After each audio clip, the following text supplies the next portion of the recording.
সেই যে হলুদ পাখি বসে জামরুল গাছের ডালে করতো ডাকাডাকি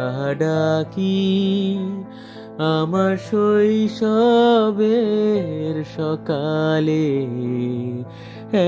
একদিন গেল রে, জানি না কোন সুদূরে, ফিরবে না সে কি, ফিরবে না, ফিরবে না আর কোনদিন।